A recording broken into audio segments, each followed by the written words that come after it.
Hi welcome back to our channel. இன்றைக்கி நம்மளோட கிளாஸில் 9th ஸ்டாண்டர்டோட ஃபஸ்ட் லெசனான செட் லாங்குவேஜ் பார்க்க போகிறோம். கிளாஸ்க்கு போகிறதுக்கு முன்னாடி இந்த சேனலை இன்னும் சப்ஸ்கிரைப் பண்ணலைன்னா உடனே சப்ஸ்கிரைப் பண்ணிவிடுங்க. ஓகே, வாங்க எல்லோரும் கிளாஸ்க்குள்ளே போகலாம். நமக்கு எல்லாருக்குமே தமிழ் தெரியும், இங்கிலீஷ் தெரியும், சில பேருக்கு ஹிந்தி கூட தெரியும். இது என்ன செட் லாங்குவேஜ், புது லாங்குவேஜாக இருக்குமோ, ரொம்ப கஷ்டமோ, அப்படியெல்லாம் யோசிக்காதீங்க. இது ரொம்பவே ஈஸி. இந்த லாங்குவேஜ் உங்களுக்கு புரிஞ்சிடுச்சுன்னா மேக்ஸில் இதை மட்டும்தான் நீங்கள் ரொம்பவே லைக் பண்ணுவீங்க. So set language is a mathematical way of representation of a collection of a object. அதாவது கலெக்ஷன் ஆஃப் ஆப்ஜெக்டை மேத்தமெட்டிக்கல் வேல நம்ம ரெப்ரசன்ட் பண்ணுறது தான் வந்து செட் லாங்குவேஜ். ஓகேவா? ஸோ ஃபஸ்ட்டு செட்டுனா என்ன? Set is a well defined collection of object. The object of a set are called its members or element. ஒரு செட் அப்படின்னு நீங்கள் பார்த்தீங்கன்னா அதுக்குள்ளே இருக்கிற ஆப்ஜெக்ட் எல்லாமே வெல் டிஃபைன்டாக இருக்கும். ஓகேவா? ஸோ அது மட்டும் இல்லாமல் அந்த செட்குள்ளே இருக்கிற ஆப்ஜெக்ட்ஸ் எல்லாம் அதோட மெம்பர்ஸ் ஆர் எலமெண்ட் அப்படின்னு சொல்லிட்டு சொல்லுவாங்க. For example, collection of all colours in rainbow, collection of all prime numbers, இந்த மாதிரி ஹோல் நம்பர்ஸ் நம்ம சொல்லிகிட்டே போகலாம். சரியா? ஸோ இது எல்லாமே பார்த்தீங்கன்னா வெல் டிஃபைன்டு. ஸோ இதை வந்து நம்ம செட் அப்படின்னு சொல்லிட்டு சொல்லலாம். ஸோ இப்போ இந்த கலர்ஸ் எல்லாமே பார்த்திங்கன்னா அந்த செட்டோட எலமெண்ட்ஸ் அப்படின்னு நம்ம எடுத்துப்போம். ஓகேவா? நெக்ஸ்ட் பார்த்திங்க அப்படின்னா செட். ஓகேவா? செட் வந்து இது மாதிரி தான் டினோட் பண்ணுவாங்க. இது வந்து செட் ப்ராக்கெட். ஓகேவா? ஸோ இந்த ப்ராக்கெட் இல்லாமல் போட்டிங்கன்னா அதை செட் அப்படின்னு நம்ம கன்சிடர் பண்ணவே முடியாது. ஸோ இப்போ நான் செட் A = 2, 3, 4, 5 அப்படின்னு நான் எடுத்துக்கிறேன். ஸோ இப்போ 2 is an element of A. ஓகேவா? ஆமாம் தானே? 2 வந்து ஏன்ற செட்குள்ளே இருக்குது. சரியா? ஸோ இதை எப்படி நம்ம டினோட் பண்ணலாம் அப்படின்னு கேட்டோன்னா, எல்லா டைமும் நம்மளால் இவ்வளோ பெருசாக எழுத முடியாது இல்லையா? ஸோ அந்த மாதிரி டைமில் 2 பிலாங்ஸ் டு A. ஸோ அது வந்து பிலாங்ஸ் டு அப்படின்னு சொல்லிட்டு சொல்லுவாங்க. ஓகேவா? ஸோ இந்த மாதிரி போடுறது தான் வந்து பிலாங்ஸ் டு.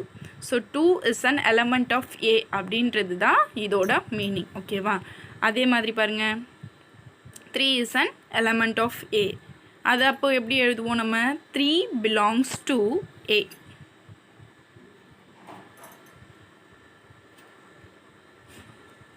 இப்போது 6 இஸ் எலமெண்ட்டாக இருக்கா? இல்லை இல்லையா? So 6 is not an element of A. அப்போது அதை எப்படி நம்ம ரெப்ரசன்ட் பண்ணலாம்? 6 இந்த பிலாங்ஸ் டு எழுதுகிறோம் இல்லையா, அது மேலே நாட்க்கு நம்ம ஒரு கோடு போட போகிறோம். சரியா? ஸோ 6 இந்த பிலாங்ஸ் டு அப்படியே எழுதிட்டு அது மேலே வந்து இல்லை அப்படின்றத இப்போ நாட் ஈக்குவல் டுலாம் எழுதுவோம் இல்லையா, அதே மாதிரி தான் 6 நாட் பிலாங்ஸ் டு 8. இந்த மாதிரி தான் நம்ம வந்து எலமெண்ட்ஸ் அதில் இருக்குது இல்லை அப்படின்றத நம்ம ரெப்ரசன்ட் பண்ணுவோம். சரியா? Representation of set.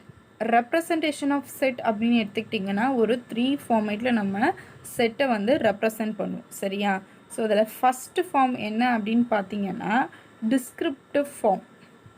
டிஸ்கிரிப்டிவ் அப்படின்னு சொல்லும்போது நம்ம என்ன பண்ணுவோம்? டிஸ்கிரைப் அப்படின்னு ஞாபகம் வச்சுக்கலாம். டிஸ்கிரைப்னால் நீங்கள் என்ன பண்ணுவீங்க? ஸோ கொஞ்சம் ப்ரீஃபாக எழுதுவீங்க இல்லையா? அதே மாதிரி தான் இங்கேயும் என்ன பண்ண போகிறோன்னா அந்த செட்டில் என்ன இருக்கோ அதை வந்து இன் வேர்ட்ஸில் டிஸ்கிரைப் பண்ண போகிறோம். சரியா? ஸோ டிஸ்கிரைபிங் பை வேர்ட்ஸ், இதுதான் வந்து descriptive form. For an example, the set of whole numbers, the set of all colors in rainbow. Last example பார்த்தோம் இல்லையா? ஸோ இப்போ நெக்ஸ்ட் ஒன் பார்த்தீங்க அப்படின்னா பில்டர் ஃபார்ம். சரியா? ஸோ பில்டர் ஃபார்ம் எப்படி எழுதணும் அப்படின்னா அதுக்குன்னு சர்டன் ரூல்ஸ் இருக்குது. ஆர் ரூலர் ஃபார்ம்னே அதை சொல்லுவாங்க. ஸோ பில்டர் ஃபார்ம் என்ன அப்படின்னு சொல்லி கேட்டிங்கன்னா ஒரு ரூலோட நம்ம கொடுத்துருக்குற செட்டை டிஸ்கிரைப் பண்ணணும். ஓகேவா? And elements are described by a rule. So அதே செட் ஆஃப் ஹோல் நம்பர்ஸை பில்டர் ஃபார்மில் எப்படி எழுதலான்னு பார்க்கலாம் வாங்க. Set A = 2, so X such that X is a whole number. ஓகேவா? ஸோ இப்போ எக்ஸ் அப்படின்றத அந்த செட்டை வந்து டினோட் பண்ணுறதாவே இங்கே எழுதிக்கணும். ஸோ அடுத்ததாக X such that X is a whole number. So மேலே பார்த்தீங்க அப்படின்னா உங்களுக்கு கோலன் மாதிரி இருக்குது. அடுத்ததாக பார்த்தீங்கன்னா உங்களுக்கு ஸ்லாஷ் மாதிரி எழுதியிருக்கோம் இல்லையா? ஸோ இது ரெண்டுமே பார்த்தீங்கன்னா such that அப்படின்னு சொல்லிட்டு சொல்கிறாங்க. ஸோ இந்த 2 ஃபார்ம்லேயும் நீங்கள் யூஸ் பண்ணி எழுதிக்கலாம். மோஸ்ட்டாக எல்லாருமே ஃபஸ்ட்டு தான் யூஸ் பண்ணுவாங்க கோலன் மாதிரி இருக்கிறத. உங்களுக்கு எது போட ஈஸியாக இருக்கோ நீங்கள் அது போட்டுக்கலாம். நெக்ஸ்ட் பார்த்தீங்க அப்படின்னா ரோஸ்டர் ஃபார்ம். ரோஸ்டர் ஃபார்ம் அப்படின்றது என்னென்னா டிஸ்கிரைப்டு பை லிஸ்டிங். ஓகேவா? ஸோ அதாவது கொடுத்துருக்கிற எலமெண்ட்ஸை லிஸ்ட்டாக எழுதுறது தான் வந்து இந்த roster form. Described by listing all elements roster form ஞாபகம் வச்சுக்கோங்க. So A equal to whole நம்பர்ஸ்னு கொடுத்துருந்தாங்க இல்லையா? ஹோல் நம்பர்ஸ் எதில் ஸ்டார்ட் ஆகும்? 0ல் ஸ்டார்ட் ஆகும். ஸோ 0 1 2 3 4 5 எக்ஸட்ரா போய்கிட்டே இருக்கும். இந்த மாதிரி வந்து லிஸ்ட் போட்டு ரெப்ரசன்ட் பண்ணுறது தான் வந்து ரோஸ்டர் ஃபார்ம். ஓகேவா? அது மட்டும் இல்லை, இதில் வந்து ஒரு டைம் தான் நம்ம எழுதுவோம். இப்போ 1 இருக்கு, அதுக்கு அடுத்தது 1 1 அதிகமாக வருது அப்படின்னாலும் 1 வந்து நம்ம ஒரே ஒரு டைம் தான் ரெப்ரசன்ட் பண்ணுவோம்.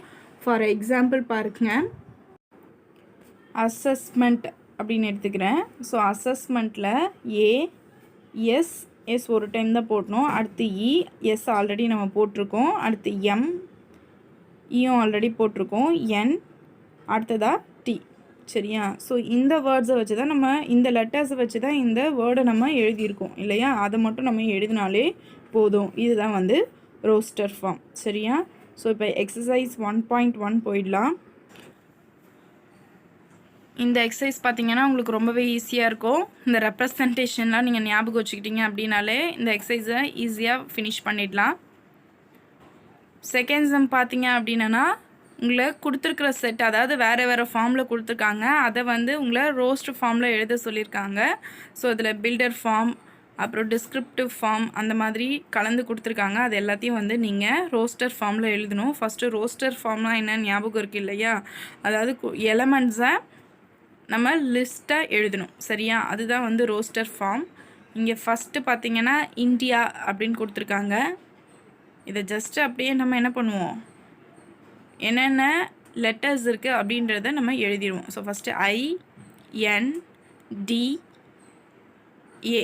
ஏன்னா ஆல்ரெடி நம்ம ஐ போட்டிருக்கோம் இல்லையா? அதனால் ஐ திரும்ப போட வேணாம், அவ்வளோதான். இந்த 4 லெட்டர்ஸ் வச்சு தான் இந்தியாவை எழுதியிருக்காங்க.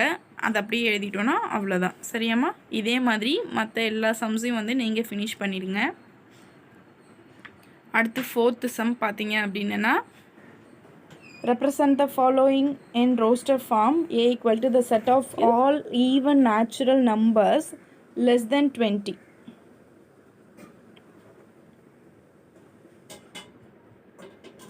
இது என்ன ஃபார்மில் இருக்குது? டிஸ்கிரிப்டிவ் ஃபார்மில் இருக்குது. சரியா? நம்ம இது என்னவா எழுத போகிறோம்? Roster form. ரோஸ்டர் ஃபார்ம்னால் வந்து லிஸ்ட்டாக நம்ம எழுதணும். ஓகேவா? ஸோ அப்போ A equal to even natural number சொல்லியிருக்காங்க. So natural number started with 1 இல்லையா? நம்ம வந்து ஈவன் நம்பர் எடுக்கிறதுனால 2லேருந்து ஸ்டார்ட் பண்ணி எழுதுகிறோம். 2 4 6 8 10 12 14 16. ஸோ 18ஓட நான் ஸ்டாப் பண்ணியிருக்கேன். ஏன் அப்படின்னு கேட்டிங்கன்னா லெஸ் தென் 20 அப்படின்றத உங்களுக்கு கொடுத்துருக்காங்க. அதனால் வந்து நம்ம 18ஓட ஸ்டாப் பண்ணிடணும். ஓகேவா?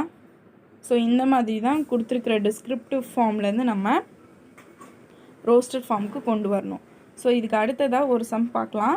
இது வந்து பில்டர் ஃபார்மில் கொடுத்துருக்காங்க. இதை வந்து நம்ம வந்து ரோஸ்டர் ஃபார்முக்கு எப்படி கன்வெர்ட் பண்ணலாம் அப்படின்றத பார்க்கலாம். y such that y equal to 1/2n, n belongs to a capital N. It's denoted natural number. So n less than or equal to 5. So நம்ம வந்து லிஸ்ட் போடுறதுக்கு முன்னாடி ஒய்னா என்னன்னு எடுத்து நம்ம எழுதிடணும். சரியா? ஸோ 2n கொடுத்துருக்காங்க. n பார்த்திங்கன்னா பிலாங்ஸ் டு கேபிட்டல் N. அது வந்து நேச்சுரல் நம்பர். ஸோ 1 2லேருந்து ஸ்டார்ட் ஆகும். இப்போ பார்த்தீங்க அப்படின்னா நம்ம எழுதிட்டே போயிடக்கூடாது. இங்கே சைடில் இன்னொன்று கொடுத்துருக்காங்க, n less than or equal to 5. அதாவது n வந்து 5ஐ விட லெஸ் தெனாக இருக்கலாம், இல்லை 5ஆக இருக்கலாம் அப்படின்றது தான் இதோட மீனிங். அப்போ ஒய்யை வந்து நம்ம ஃபைண்ட் பண்ணிடலாம். y ஈக்குவல் டு 1/2n இருக்குது இல்லையா?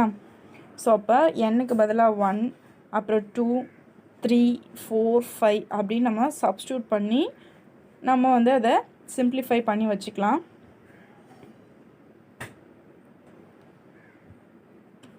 இப்போ 1 2 × 1 1 தான். அதே மாதிரி 2 2s are 4, 1/8 1/10 இத்தனை y தான் நமக்கு இருக்குது. ஸோ அப்போ செட் பி ஈக்குவல் டு நம்ம இந்த y equal to y such that அதெல்லாம் தேவையில்லை, ஜஸ்ட் லிஸ்ட் பண்ணால் போதும். ஸோ எழுதிடலாம் 1/2, 1/4, 1/6, 1/8, 1/10. அவ்வளோதான். இந்த மாதிரி பில்டர் ஃபார்மில் கொடுத்துட்டாங்கன்னா இதை நம்ம இப்படி கன்வெர்ட் பண்ணிட்டு தான் அதுக்கப்புறம் நம்ம லிஸ்ட்டாக நம்ம எழுதணும். அடுத்ததாக 5th சம் பார்த்தீங்க அப்படின்னா இப்போ நம்ம முன்னாடி பண்ணதை அப்படியே இப்போ வந்து ரிவர்ஸில் பண்ண போகிறோம். ஓகேவா? Represent the following in a set builder form. So சின்னு சொல்லிட்டு 1/2, 2/3, 3/4 அப்படின்னு சொல்லி கொடுத்துருக்குறாங்க. ஸோ நான் இதை வந்து எக்ஸ்ன்னு சும்மா நான் வச்சுக்கிறேன். ஓகேவா? எக்ஸ் சச் தட்னு எக்ஸ் ஈக்குவல்ட்டுன்னு போடுவோம் இல்லையா, அதனால எக்ஸ்ன்னு சொல்லிக்கலாம். ஸோ இப்போ பார்த்தீங்கன்னா ஃபஸ்ட்டு இருக்கிறதுல நான் ஃபஸ்ட்டு 1 வந்து என்னன்னு எடுத்தேன்னா கீழே வந்து n+1. இதே ரிலேஷனில் எல்லாமே இருந்தது அப்படின்னா நம்மளோட எக்ஸோட வேல்யூ பார்த்தீங்கன்னா n/n+1. ஸோ வேணால் சப்ஸ்டியூட் பண்ணி பாருங்கள். n = 1னா 1/1+1, so 1/2. அதே மாதிரி n = 2னா 2/2+1. ஸோ அப்போ நமக்கு 2/3 கிடச்சிருது. அதே மாதிரி தான் எல்லாமே வந்து எக்ஸட்ரா போயிட்டே இருக்கும் இல்லையா? அப்போது நம்ம எக்ஸோட ரிலேஷன் எடுத்தது கரெக்டு. ஸோ இப்போ இதை வந்து பில்டர் ஃபார்மில் எப்படி எழுதலான்னா C = set bracket x such that x = n/n+1. So இப்போது n பார்த்திங்க அப்படின்னா எதில் ஸ்டார்ட் ஆகுது? 1லேருந்து ஸ்டார்ட் ஆகுது. இல்லைனா ஹோல் நம்பர்ஸ் நினச்சிக்க கூடாது இல்லையா? அதனால n belongs to capital N. இந்த மாதிரி போட்டால் மட்டும்தான் நமக்கு இது நேச்சுரல் நம்பர்லேருந்து n ஸ்டார்ட் ஆகுது அப்படின்னு சொல்லிட்டு தெரியும். அதுக்காக n belongs to capital N அப்படின்றதையும் நம்ம ரெப்ரசன்ட் பண்ணணும். அடுத்து பாருங்கள், represent the following in descriptive form. Descriptive form அப்படிங்கிறது என்ன? அதாவது வேர்ட்ஸில் நம்ம டிஸ்கிரைப் பண்ணணும். கொடுத்துருக்கிறது எல்லாத்தையும் வந்து பாருங்கள், எல்லாமே வந்து ஆட் நம்பர்ஸாக இருக்குது. ஸோ அப்போ எல்லாமே ஆட் நம்பர்ஸ் எழுதிடலாமா? 7 இருக்குது, 7க்கு அடுத்து 9 இல்லாமல் இங்கே 11 இருக்குது. ஸோ அப்போ அந்த ரிலேஷன் கிடையாது. வேறு என்ன வந்து சிமிலாரிட்டிஸ் இருக்குதுன்னு சொல்லிட்டு பாருங்கள். ஸோ இது எல்லாத்தையும் பார்த்தீங்க அப்படின்னா வந்து ப்ரைம் நம்பர்ஸ் இல்லையா? ஸோ 7, 11, 13 எல்லாமே பார்த்தீங்கன்னா ப்ரைம் நம்பர்ஸ். அப்போ நான் என்ன எழுதுகிறேன்? The set of all prime numbers.